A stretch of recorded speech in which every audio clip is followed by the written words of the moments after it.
Explicando versículo por versículo Novo Testamento, eu sou Adriano Alves, tudo bem com você? Já estamos na aula 4. Se você não assistiu às aulas anteriores, tem uma playlist aqui no nosso canal, acesse, assista, também se inscreva, faça o seu comentário, deixe a sua curtida ou a sua descurtida, participe. E nós estaremos dessa forma potencializando o alcance deste vídeo, tá bom?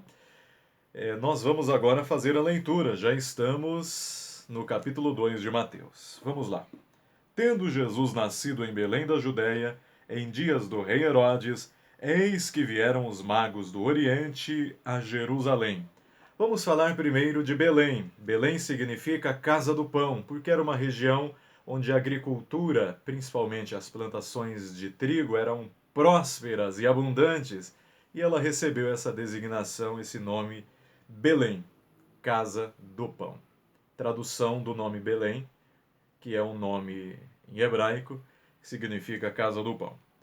Belém ficava próxima de Jerusalém, na direção sul, e era uma cidade que também era conhecida como Efrata, porque existia uma outra cidade que se chamava Belém, na tribo de Zebulon. Mais tarde ela também é chamada de Belém Efrata, e aqui é chamada de Belém da Judéia. Por que da Judéia? Porque nesse momento nós estamos já no período do Império Romano.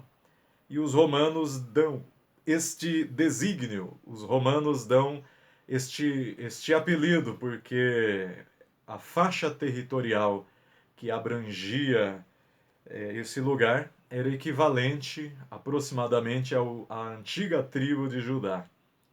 O reino de Israel foi dividido em duas partes, o reino do norte e o reino do sul, isso logo após a morte de Salomão com Roboão. O reino do norte foi todo miscigenado, houve um sincretismo religioso, as nações vizinhas com as suas culturas acabaram trazendo essas culturas, misturando com as culturas dos israelitas da tribo do norte também, povos que vieram de longe, deportados, e o Reino do Norte se tornou um reino sincrético, mas o Reino do Sul, cujo território era constituído por maior parte pela tribo de Judá, acabou se mantendo fiel à cultura, aos valores e às tradições do povo de Israel. Por isto que se tornou comum, ou quase um sinônimo, falar judeu para um israelense, né? E até hoje usamos essa designação. Se alguém é de Israel, é judeu, porque a tribo de Judá acabou tomando esta proeminência. De sorte que quando chegam os romanos, chamam aquele território de Judéia. Este foi um nome, um neologismo inventado pelos romanos. E o que está acontecendo nesse texto? O nascimento de Jesus em Belém da Judéia. E quem era o rei da Judéia? Diz o texto que era Herodes. Herodes foi um rei muito mau, um rei desumano. Herodes reinou por 40 anos e foi um rei tão mau que quando ele estava prestes a morrer, faltando 6 dias para morrer, ele mata o seu herdeiro. Já tinha matado outros filhos. Ele tinha medo que alguém apressasse a sua morte e tomasse o seu trono. Ele foi um rei muito mau. Ele não era judeu, ele fez alguns conchavos políticos e se casou com uma moça chamada Mariane, que era neta de um sumo sacerdote em Israel. Esse sumo sacerdote da linhagem dos Macabeus. E os Macabeus eram aqueles que tinham proeminência e liderança sobre a Judéia no período interbíblico, o período entre Malaquias e Mateus, ou seja, entre o Antigo Testamento e o Novo Testamento. Os Macabeus é que lideraram o povo de Israel. E agora este Herodes acaba fazendo parte da família dos Macabeus. Este relato você pode ter acesso nos livros apócrifos. São apócrifos do ponto de vista de não serem canônicos, no sentido de trazer relatos e material a respeito da nossa fé. Agora, do ponto de vista histórico, né? Apesar de existir alguma divergência natural que exista em qualquer outro livro, mas do ponto de vista histórico é um livro relativamente confiável. Aliás, são dois livros, primeiro e segundo Macabeus.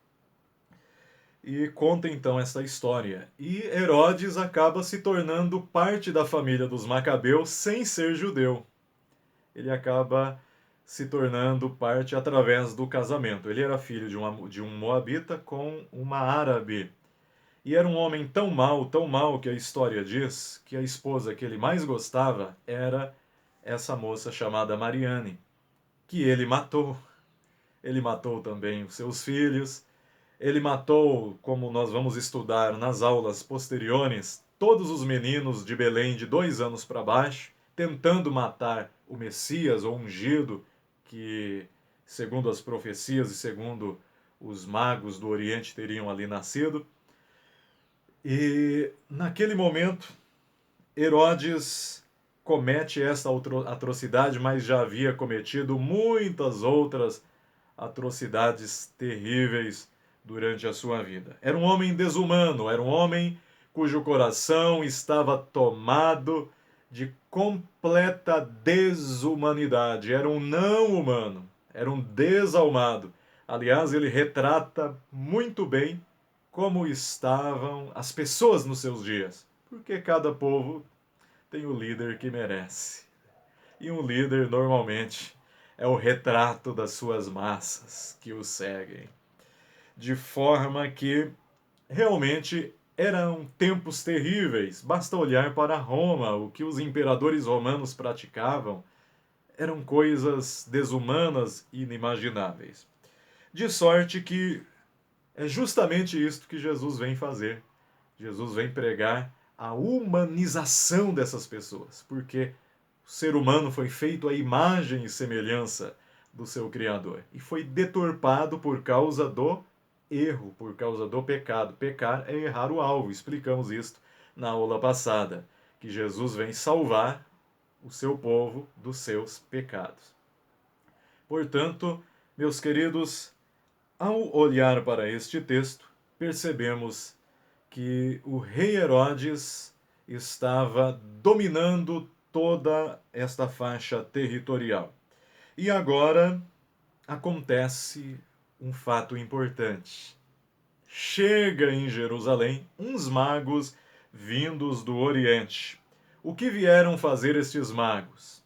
Eles vieram do Oriente, chegaram em Jerusalém com uma notícia. Em primeiro lugar, vamos falar sobre quem eram estes magos, porque algumas pessoas dizem que estes magos eram reis magos ou eram 3 reis magos. Algumas tradições falam isto, mas são tradições que não possuem pontes com a factualidade, são coisas que surgiram muito tempo depois, como aquela brincadeira do telefone sem fio. Isto são coisas que aparecem assim como as lendas surgem, como as coisas míticas, coisas sem comprovações históricas que acabam surgindo no meio do povo, no decorrer da história, vai virando uma tradição, mas não tem factualidade nenhuma. Então, nós olhamos para o texto e percebemos apenas o que está escrito. Eram magos do Oriente. Estes magos do Oriente tiveram informações a respeito do surgimento do Messias, do Cristo. Como eles tiveram essa informação? Aí sim podemos conjecturar que eles tiveram acesso às escrituras hebraicas no período do cativeiro babilônico, quando Israel foi cativo na Babilônia, e lá muitos judeus se tornaram mestres, se tornaram sábios na Babilônia, trocando experiências com eles, adquirindo seus conhecimentos e também passando os conhecimentos judaicos para estes povos. Então, provavelmente foi ali, e provavelmente estes magos são homens da Babilônia que tiveram essa experiência. As escrituras vão nos revelar, Daniel foi um sábio da Babilônia, Ananias, Misael, Azarias, que nos seus nomes babilônicos, né, Mesaque, Sadraque e Abednego. Então, ao olhar para estas informações, nós podemos conjecturar que estes homens eram da Babilônia. Outra coisa que precisamos olhar aqui com olhos naturais, calmos, sem estresse, é o fato de que eles são magos. Tem muitos teólogos, até famosos, que às vezes querem massagear o ego dos religiosos que não podem ser afrontados na sua religiosidade, e aí querem explicar que magos aqui seriam estudiosos do primeiro século, apenas pessoas que se dedicavam à matemática, à astronomia, enfim. E de fato eram estudiosos dessas matérias. Mas também eram estudiosos das religiões ocultas, as religiões de mistérios, eram magos, magos de magia. O texto é o que é, o texto diz o que diz. Não tem motivo nenhum para passarmos uma maquiagem em cima do texto, querendo dizer que não. Aliás, na minha opinião, é isso que torna o texto mais lindo. Aliás, não só na minha opinião, mas muitos pais, os primeiros pais da igreja, diz respeito à era patrística, são aqueles que vieram logo após os apóstolos. Estes são os chamados primeiros pais da igreja.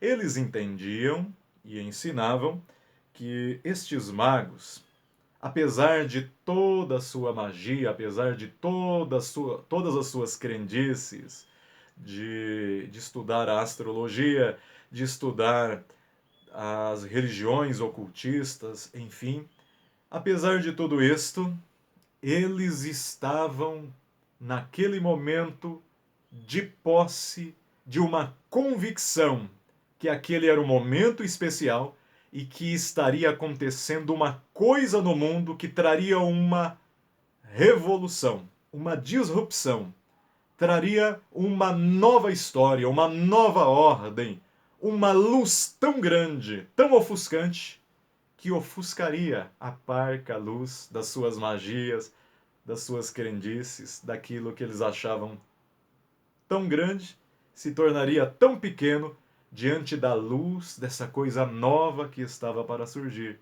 Era isto que eles acreditavam, então, em sua ignorância, porque aquilo que eles praticavam, muitas das suas feitiçarias, né, das suas artes, isto as escrituras são bem claras em dizer que é errado e por que é errado invocar estes poderes, invocar estes espíritos, praticar estas artes. As escrituras deixam bem claro, não estou defendendo a magia, só estou deixando o texto dizer o que ele é. Eles eram magos que estavam reconhecendo que algo novo estava para eclodir sobre o globo Terra e mudar a história da humanidade.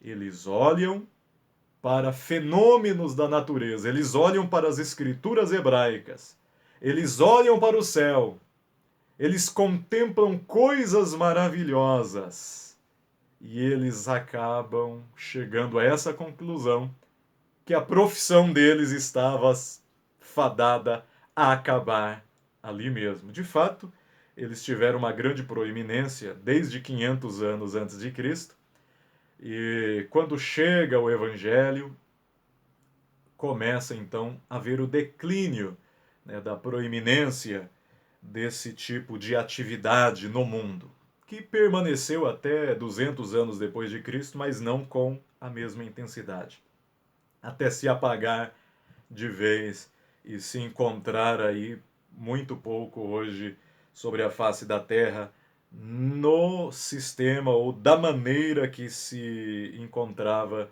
nesses dias. Ocorre, meus queridos, que eles estavam estudando estes fenômenos e eu acho maravilhoso isto, porque eles chegam à conclusão que depois o escritor aos Hebreus veio a expressar com as seguintes palavras: chegando à plenitude dos tempos. Eles percebem que chegou a plenitude dos tempos. E eles percebem à luz de Salmo 19 que os céus manifestam a glória de Deus e o firmamento anuncia a obra de suas mãos. Um dia faz declaração a outro dia, e uma noite demonstra sabedoria a outra noite. Sem linguagem, sem fala, ouvem-se as suas vozes até o fim do mundo. E eles estão percebendo uma coisa que Pedro disse que já existia antes da fundação do mundo, ou seja, o Cordeiro foi morto antes da fundação do mundo.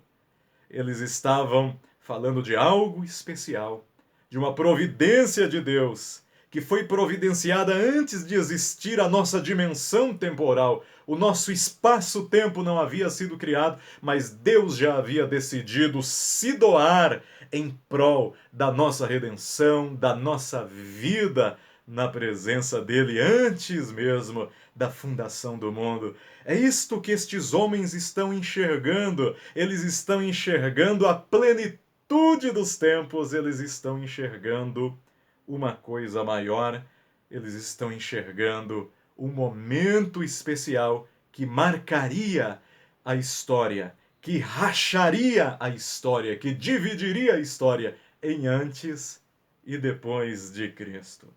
E como eles estudavam os fenômenos, eles estudavam matemática, estudavam astronomia, estudavam alquimia, muitas áreas da ciência também, e estavam estudando as estrelas, e de repente eles contemplam um fulgor, uma estrela que brilha de uma forma especial. E essa estrela começa a manifestar o seu brilho, especialmente na madrugadinha, pouco antes de amanhecer, ou ao amanhecer, nesse período de tempo do amanhecer, da madrugada, essa estrela brilhava com um fulgor maravilhoso. Para quem se preocupava em analisar, em estudar os fenômenos dos céus, aquilo chamou muito a atenção deles. E então eles começam a estudar e relacionar aquilo com Israel, e eles tomam a decisão de ir para Jerusalém. Mas como assim? Eles veem uma estrela brilhando um pouco mais e decidem ir para Jerusalém? O que essa estrela tinha a ver com Jerusalém? Por que eles tomam essa decisão? Porque a estrela brilhou na madrugadinha, amanheceu o dia, acabou. E aí eles decidem ir para Jerusalém? A estrela não ficou brilhando todos os dias, muito menos de dia, claro. E de noite também o texto não nos revela isso. O texto nos revela que eles viram essa estrela e tomaram essa decisão. Ela foi brilhar de novo mais tarde. Isso nós vamos estudar outro dia.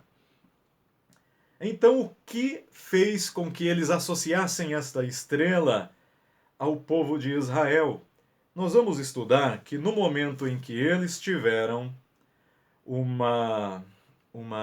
eles tiveram um contato com a cultura hebraica, eles, por algum motivo, como eram estudantes das estrelas e associavam as estrelas a muitos fenômenos que acontecem, eles acabaram associando uma estrela em especial ao Deus de Israel, que é justamente um astro celeste chamado Saturno, o planeta Saturno. Eles associavam Saturno ao Deus de Israel. E tudo que acontecesse com a trajetória de Saturno, eles associavam ao Deus lá de Israel, lá dos judeus. E o que aconteceu naquele momento foi uma junção de dois astros celestes. Dois astros celestes em um momento da história que é constatável pela astronomia, porque hoje existem computadores modernos que são capazes de dizer como estava o céu, as estrelas, a posição dos astros celestes em qualquer noite do passado da história da civilização humana, e até antes de existir civilização humana, é possível saber isso.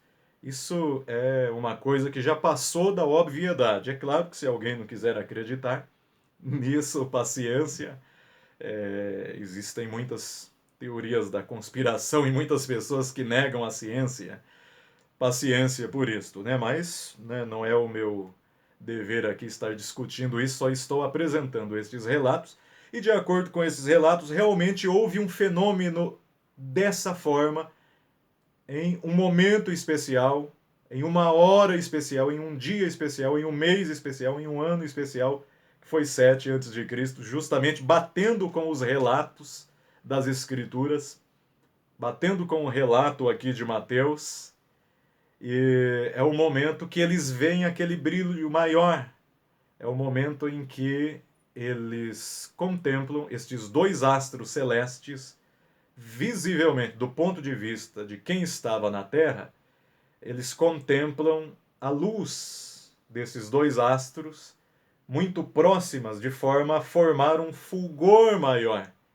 Então eles associam isto a Israel e imediatamente eles tomam a decisão, baseado nos estudos que eles faziam, estudaram a profecia de Jacó, muitas outras profecias no Antigo Testamento a respeito do advento do Messias, a estrela de Davi, e eles entendem que esse é o momento especial da história em que brilharia no mundo uma luz que faria com que todo o conhecimento deles fosse nada. Algo maior estava acontecendo e eles queriam conhecer esse Messias. Eles queriam saber onde ele estava. Imediatamente eles se levantam e vão para Jerusalém para saber e para conhecer este menino que traria uma mudança na história da humanidade. E é por isso que eu acho esta palavra maravilhosa, é porque o Evangelho de Mateus, apesar de ser escrito por um judeu, está de início mostrando a abrangência da obra da redenção, que abrange não apenas uma nação, não apenas uma cultura, a cultura judaica, mas diz respeito a todas as nações da terra e, de fato, o Evangelho traz luz a todos os povos, tribos, línguas e nações. E mesmo estes homens que estavam distantes tiveram a oportunidade de receber este sinal, de entender este sinal, e de uma forma maravilhosa eles partem para a cidade de Jerusalém para perguntar a Herodes, e nós vamos ver isto no versículo de número 2, sobre o que estava acontecendo, o que significava aquilo. Quero deixar bem claro que esta é apenas uma possibilidade, uma explicação do ponto de vista científico. Entretanto, pode ter sido diferente. Pode ter havido um outro sinal de luz no céu, sobrenatural? Sim, perfeitamente. Só estou mostrando que exatamente na mesma época, no mesmo momento, batendo com o relato bíblico, estava acontecendo este sinal lá naquele momento da história. E pode ser só coincidência? Pode ser só coincidência. Pode sim, mas seria muita coincidência, né? Eu acredito que existe uma grande possibilidade de que realmente esta confluência destes dois astros, trazendo este fulgor maior, está causando neles uma expectativa de forma a motivá-los a conhecer este rei dos judeus. De qualquer forma, o mais importante aqui é que eles entenderam que algo novo estava acontecendo. Se foi o brilho de Saturno, se foi um brilho sobrenatural de outra forma, alguém disse que foi um cometa, enfim, alguma coisa assim, apesar de que eu não acredito que assim tenha sido. Mas, de qualquer forma, o que interessa é que o texto está demonstrando que algo novo estava acontecendo sobre a face da Terra. E as próximas aulas serão maravilhosas, porque nós vamos adentrar mais profundo nesse tema. Tá bom? Muito obrigado por ficar comigo até aqui. Até a próxima aula, se Deus nos permitir, a paz do Senhor Jesus.